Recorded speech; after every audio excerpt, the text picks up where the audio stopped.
When 13 Reasons Why came out on March 31st, 2017, it basically detonated in the middle of teen culture.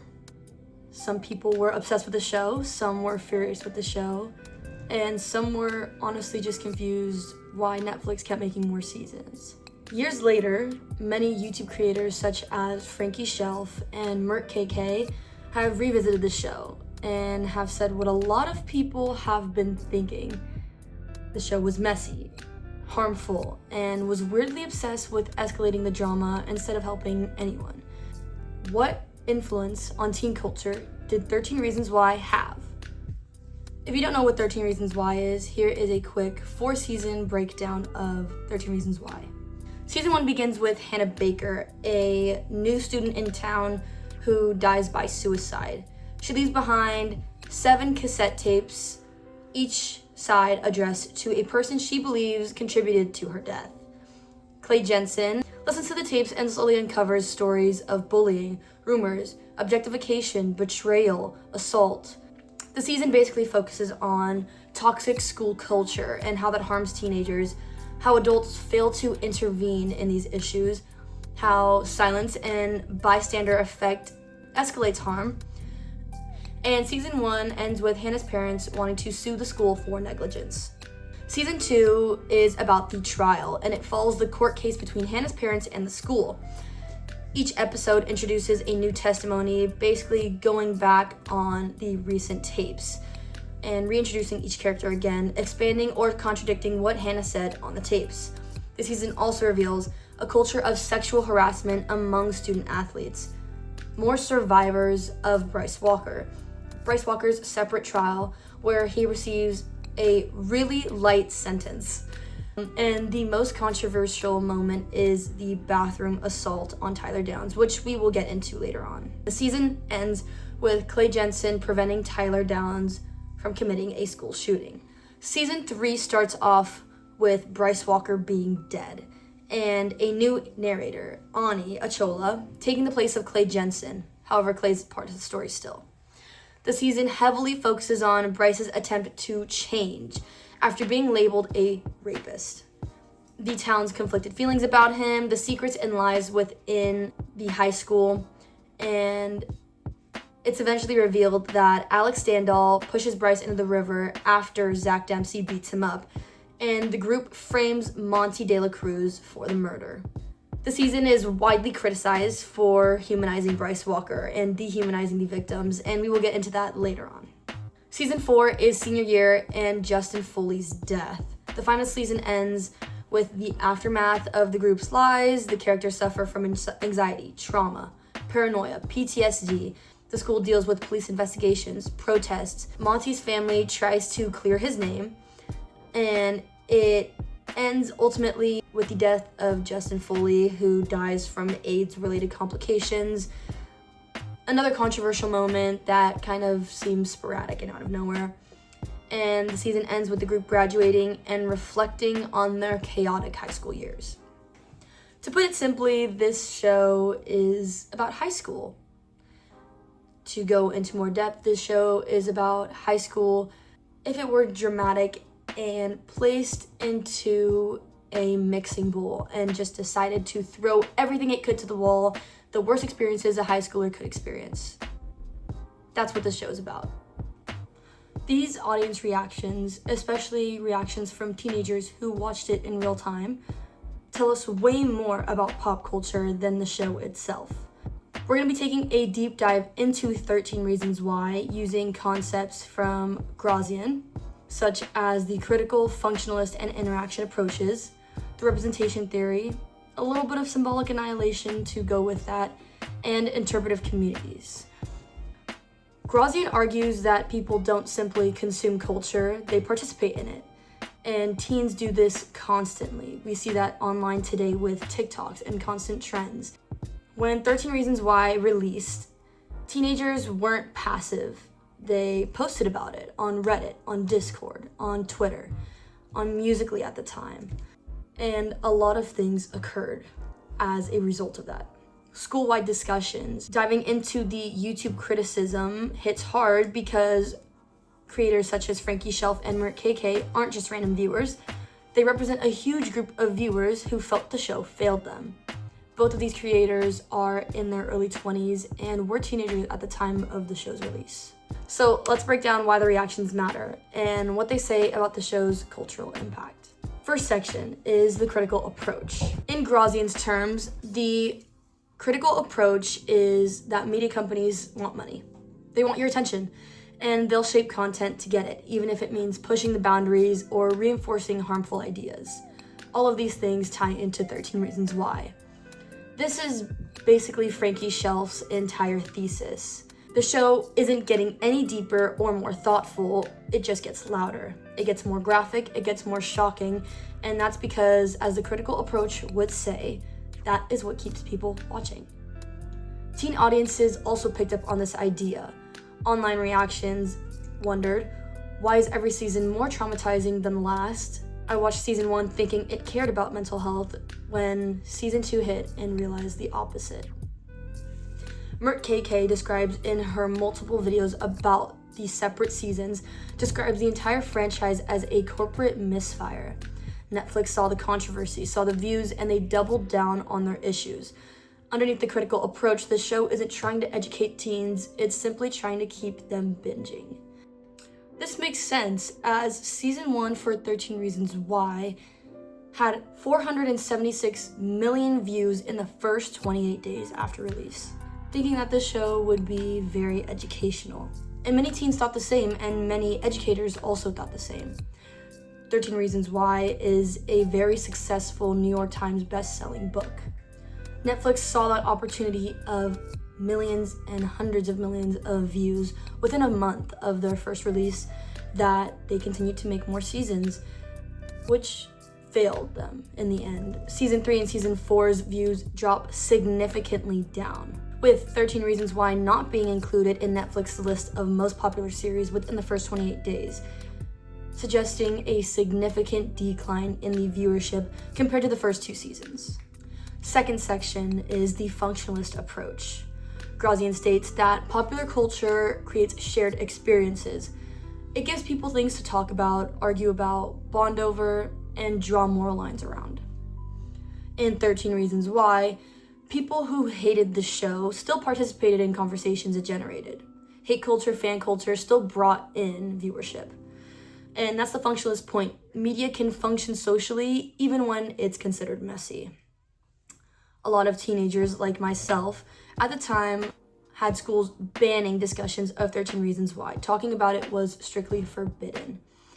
People watched it in their health classes as a way to inform about suicide. Everybody continued to argue about whether the show glamorized suicide or not. Mert KK and Frankie Shelf both decide that the show decides to glamorize suicide, and it glamorizes suicide in a way that isn't educational. Hannah Baker is seemingly suicidal, yet her tapes read as though she is vengeful and is looking to put somebody in their place. All of the debating, the moral panic, and school assemblies is exactly what Grazian states that the media does. It becomes a cultural touch point. Frankie Shelf even jokes that the show accidentally started a nationwide mental health conversation. The reactions, even negative reactions, were part of the function of the social aspect. It forced adults to confront what teenagers dealt with, and it forced teenagers to confront themselves. Even the show itself fails to portray those ideas and issues responsibly. The third section is the interaction approach. What is the interaction approach? People interpret media differently depending on their backgrounds, their friend groups, and their personal experiences. Meaning is created through the interaction, not just by the creators. This explains why there are so many different teen reactions and audience reactions to 13 Reasons Why. Some teens said that the show helped them feel seen, others said it made them feel worse, and some said it pushed them to talk about mental health, and for others, it pushed them to copy. That is the interaction approach in action. Section 5, representation theory and symbolic annihilation. Representation theory is simply that media doesn't just show the world, it shapes the world and what we think it looks like. And symbolic annihilation is if a group is missing or poorly represented. It's just saying that that group's experiences don't really matter, or they're not as important as another's. This shows up multiple times in 13 Reasons Why, and Mert KK spends a lot of time pointing out the show's representation and where it falls, especially on many marginalized characters. Courtney Crimson is a great example, somebody who shows up in the first season as one of Hannah's reasons, and is mentioned in her one episode and is basically never spoken of again. We never see her again. We only see her in the background or in casual conversations with Clay Jensen's friend group, which is very odd. Ryan Shaver and Marcus Cole also show up in the first season as both of them being reasons for Hannah Baker's death. And Marcus Cole shows up in his one episode and is literally never spoken of again. He is the class president and his reputation matters a lot more, and he doesn't admit to being a part of the reasons for Hannah's death. And we don't see him again until season 2, when he basically just states the same thing, and his character arc is done. I could go into detail on a lot more characters. So many characters that are in this show and have absolutely no reasoning for their insertion other than being another reason or another obstacle. And yet this show has so many obstacles and so many problems in itself that adding onto that pile is almost unnecessary and unfit. The one season that makes viewers especially angry is season 3. Instead of centering around Hannah Baker still, or centering around Clay Jensen, your protagonist in the show centers itself around Bryce Walker, the guy who harmed the most people, the guy who sexually assaulted many of the girls within this show. There's not even a really good way to describe him other than that he is a horrible person. But the show shifts in a way to show sympathy towards him. It shows us the reasons why he does these things. And this upset a lot of people, myself included, because it just felt like the show was turning its back on itself and it was ignoring or overwriting itself, which is classic symbolic annihilation. The representation theory explains exactly why this feels so personal. Many people who saw Bryce Walker as the antagonist suddenly becoming a vigilante in a way was extremely harmful and erases the narrative of Hannah Baker completely from the story. And the media shapes whose stories seem worthy, and in this case, in seasons 3 and 4, Bryce Walker's story is more worthy than Clay Jensen's or Tyler Downs or Zach Dempsey's or Jessica Davis or Alex Standall's. And teens notice this, and that is why in seasons 3 and 4 there is a significant decline in viewership. The fifth and final section is interpretive communities. Grazian's terms, interpretive communities are people who share similar backgrounds and who tend to interpret media in similar ways. These are interpretive communities. So how does this tie into our YouTube critics? Our YouTube critics are people. They are the audience. They are not professional critics on Rotten Tomatoes who are ranked. These are just people making videos hoping that they can share their opinion. Frankie Shelf and Mert KK, however, are not just individuals. They speak to and for these communities who value storytelling, accuracy around mental health, and media literacy. Their videos blew up partly because there were thousands of teens who felt the same way and just didn't have the words to describe it. Watching their videos and researching helped me truly understand their perspectives and made me realize that my perspective was shifted due to Netflix's influence. Their own comment sections read like a therapy session for many people. Some people commenting, "I thought I was the only one who felt weird about this show. This explains why season 3 made me so angry. Thank you for saying what we were all thinking," as well as many other comments. Other teen communities interpreted the show as relatable or cathartic, but different communities have different meanings to that. And at the time when season 1 first came out, a lot of interpretive communities interpreted the show as very educational.